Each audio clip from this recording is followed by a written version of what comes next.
భారతదేశంలో వక్ఫ్ సవరణ బిల్లు మీద ఎంత వాడి వేడి చర్చలు నడుస్తున్నాయి అండ్ ఎంత రచ్చ నడుస్తుందో మనందరికీ తెలుసు. అయితే దీని గురించి ఈ రోజు లోక్సభలో ఈ సవరణ బిల్లును ప్రవేశపెట్టడం అయితే జరిగింది.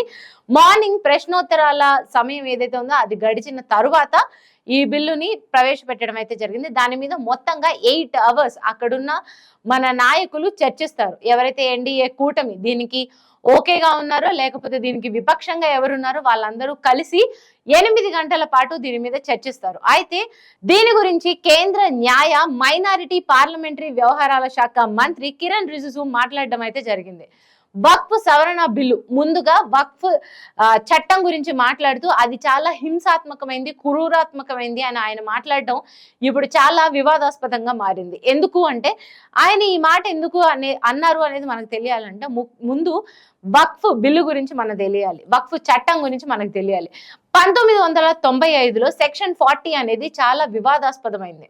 ఎందుకు అంటే వక్ఫ్ బోర్డు కానీ వక్ఫ్ ట్రిబ్యునల్ కానీ ఏదైనా ఒక ఆస్తి ఒక స్థలాన్ని అది మాది అని కనుక తేల్చి చెప్పింది అంటే అది వాళ్ళకి ఇచ్చేయాలి. ముస్లిం మతాధికారులకు లేకపోతే ముస్లిం ఏదైతే వక్ఫ్ బోర్డు ఉంటుందో దానికి ఆస్తి వెళ్ళిపోవడం జరుగుతుంది. దీనివల్ల భారతదేశంలోని జిల్లాలు, రాష్ట్రాలు, దేశం మొత్తం ఎంతగానో ఇబ్బంది పడింది. ఈ సెక్షన్ 40 అనేది అప్పట్లో వివాదాస్పదమైంది. ఇన్ని సంవత్సరాల తర్వాత అంటే దాదాపు 30 సంవత్సరాల తర్వాత దాన్ని మార్చడం, ఏదైతే ఇప్పుడు వక్ఫ్ చట్టం ఉందో దాన్ని మారుస్తూ లేకపోతే దాన్ని సవరణ చేస్తూ దానికి ఒక కొత్త పేరునైతే తీసుకురావడం జరిగింది మన కేంద్ర ప్రభుత్వం. అదేంటంటే Umeed, unified Waqf management empowerment efficiency and development. దీన్ని తీసుకురావడం అయితే జరిగింది. ఇప్పుడు దాన్ని వక్ఫ్ చట్టం ఏదైతే ఉందో దాన్ని కొన్ని సవరణలు చేస్తూ దాన్ని ఈ పేరుతో మార్చడం అయితే జరుగుతుంది.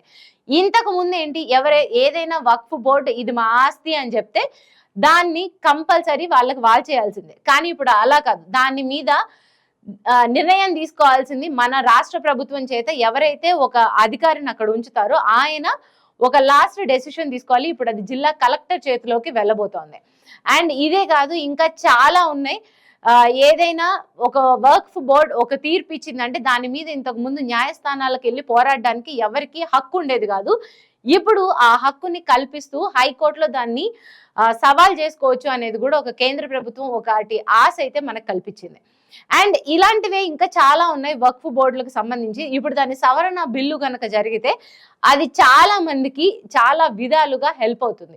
ఎందుకు ఆ మాట అంటున్నాను అంటే మొత్తం దేశంలో 14,000 వివాదాల కేసులు ఉన్నాయి వక్ఫ్ బోర్డు చుట్టూ. అంటే వక్ఫ్ బోర్డు అది మాది అన్నో, అవతల వాళ్ళు కాదు అది మాది అని రిక్వెస్టో లేకపోతే వాళ్ళని బ్రతిమాలనో చేయడం, అది మొత్తం కాదని కోర్టుకెళ్ళడం, ఇలాంటి జరిగి 14,000 ఆస్తులు తగాదాల్లో ఉన్నాయి, అంటే వివాదాల్లో ఉన్నాయి. అండ్ అంతేకాదు మొన్న మధ్య వక్ఫ్ బోర్డు కేరళలో ఒక ఈ క్రిస్టియన్స్ ఎవరైతే ఉంటారో 600 ఫ్యామిలీలు మత్స్యకారులు అండ్ వాళ్ళకి సంబంధించిన ఒక చర్చ్, ఇది మొత్తం ప్లేస్ మాది అని ఒక వక్ఫ్ బోర్డు ప్రకటించడం జరిగింది. అంతేకాదు హర్యానాలో జాత్లానాలో ఒక గురుద్వారాని ఈ ప్లేస్ గురుద్వారా ఉన్న ప్లేస్ మాది అని వక్ఫ్ బోర్డు ప్రకటించడం కూడా జరిగింది. అంటే ఏంటి, కొన్ని రోజులైతే మన పార్లమెంటో లేకపోతే మన సుప్రీంకోర్టో లేకపోతే ఇంకేదన్నా మన కేంద్ర ప్రభుత్వం రాష్ట్ర ప్రభుత్వం ఉన్న ఆస్తుల ప్లేస్ లో వక్ఫ్ బోర్డు వచ్చి ఇది మాది అంటే సెక్షన్ 40 కింద అది వాళ్ళకే చెందుతుంది. అప్పుడు ఎలాంటి రోజులు ఏర్పడతాయో మీరే ఆలోచించవచ్చు. దీని గురించే కిరణ్ రిజిజు ఈ రోజు లోక్సభలో మాట్లాడడం అయితే జరిగింది. ఇలాంటి రోజు రాకూడదు అంటే ముందు దీన్ని ఆపాలి. అందుకే దీన్ని క్రూరమైన అతి హింసాత్మకమైన ఒక సెక్షన్ లేకపోతే ఒక చట్టం అని కూడా పేర్కొన్నట్టు కూడా ఆయన మాట్లాడడం అయితే జరిగింది. చూడాలి దీని మీద. లేకపోతే ముస్లిం వర్గాలు ఇప్పటికే ముస్లిం పర్సనల్ లా బోర్డు కానీ లేకపోతే కొన్ని ముస్లిం సంస్థలు కానీ ఎంతో దాన్ని ఏమంటే అసంతృప్తిగా ఉండడం అయితే జరిగింది. ఇక రానున్న రోజులలో వాళ్ళు ఎలా దీని మీద రియాక్ట్ అవ్వబోతున్నారు. అండ్ ఎందుకు అంటే ఇన్ని రోజులు ఒక 30 సంవత్సరాల నుంచి వాళ్ళకున్న ఒక హక్కుని వాళ్ళ దగ్గర నుంచి ఈరోజు దేనికైనా కావచ్చు, ఏదైనా ఒక బిల్లు కానీ ఏదైనా ఒకటి చట్టం ఏర్పడింది అంటే కొన్ని రోజుల తర్వాత రాజకీయ సమీకరణాల్లో లేకపోతే రాజకీయ పరిస్థితుల్లో సామాజిక సమీకరణాల ద్వారానో వాటికి కొంచెంగా అయినా ఏదో ఒక సవరణ ఉండాలి. లేకపోతే 30 ఏళ్ల క్రితం ఎలా ఉంది ఇప్పుడు ఎలా ఉంది అనేది బేరీజు వేసుకొని అది కంపల్సరీ జరపాలి. లేకపోతే అప్పుడున్న పరిస్థితులు ఇప్పుడున్న పరిస్థితులు ఒకేలా ఉండక మన రిజర్వేషన్స్ ఎలా ఉన్నాయో అలా తగలడే ఛాన్సెస్ అయితే ఉన్నాయి. సో ఇప్పుడు ఈ చట్టానికి సవరణ అనేది కంపల్సరీ అన్నట్లు కొంతమంది రాజకీయ